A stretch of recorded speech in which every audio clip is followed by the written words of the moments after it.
Halo Sobat Bonsai, Assalamualaikum warahmatullahi wabarakatuh. Salam sejahtera selalu pastinya buat kita semua teman-teman dimanapun berada, senantiasa sehat dan baik-baik saja amin ya robbal alamin. Dan kita ketemu lagi bersama Bonsai Imaji, channelnya belajar bonsai, channel yang pastinya selalu pengen tahu dan kenal bonsai lebih jauh.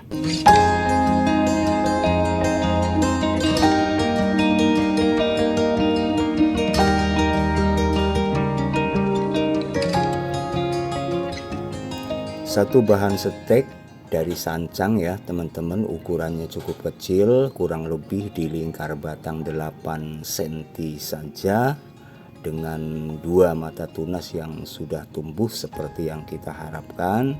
Tetapi untuk kali ini kita nggak berbicara soal bahan sancangnya atau juga soal cara steknya, tetapi kita ingin mengetahui sejauh mana efek penguapan dari bahan sancang stek yang tidak kita lakukan sungkup di usianya yang sekarang ini sudah 2 bulan.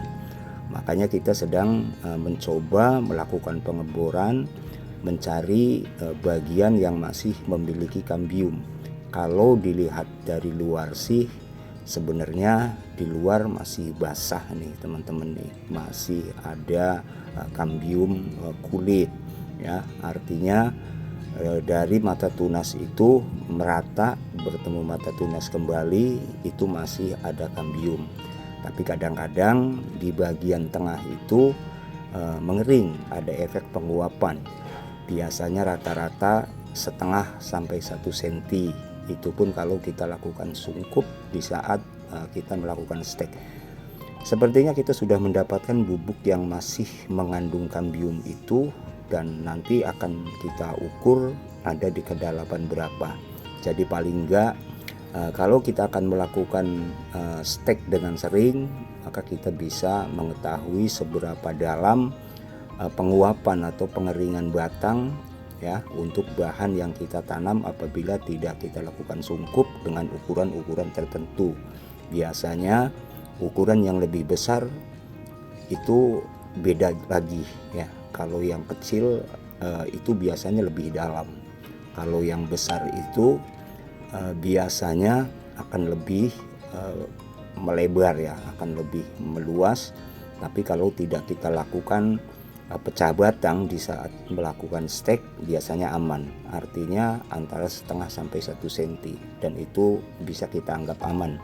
Karena nanti proses pen ya untuk penyatuan kambium mengikuti cabang-cabang yang ada itu nanti masih bisa normal. Tapi kalau untuk yang kecil dari jenis sancang ini, di bagian tengahnya itu ada bagian yang memang nggak keras kayak pohon-pohon yang lain ya. Nah tadi sudah kita ukur, penguapannya ternyata mencapai 1,5 cm teman-teman, dan itu artinya masih aman juga nih ya, masih aman. Tetapi alangkah lebih baiknya untuk selanjutnya setiap kali kita melakukan stek ya, membuat bibit-bibit bonsai, kita kasih pengaman untuk penguapan agar efek penguapannya tidak terlalu dalam. Artinya nanti proses penguapan proses pengepenannya itu akan lebih bagus, akan lebih sempurna. Dan kalau saya sendiri biasanya melakukan pemotongan-pemotongan di bagian-bagian tertentu yang mana apabila kita lakukan pressing itu artinya mepet ya, mepet banget sama mata tunas, dan itu kita harus gunakan salep kambium ya. Itulah gunanya salep kambium di dalam berbonsai, untuk menjaga penguapan agar tidak merambah lebih jauh atau merambah lebih dalam. Kita sendiri setiap kali melakukan pressing kita akan kasih salep kambium, dan kita juga akan memberi tutup ya dengan kertas yang berlapis aluminium foil. Biasanya yang kita pakai itu dari bungkus rokok, itu lebih aman, lebih bagus karena ada bau-bau tembakau, dan itu bisa mengusir ya binatang-binatang kecil yang akan mengganggu bekas-bekas potongan kita. Oke, terima kasih. Senang sekali bisa berbagi, dan tentu saja sangat senang sekali teman-teman bisa menikmati video singkat, semoga bermanfaat. Sekali lagi terima kasih bersama Bonsai Imaji, kita berkarya dan berimajinasi. Assalamualaikum warahmatullahi wabarakatuh.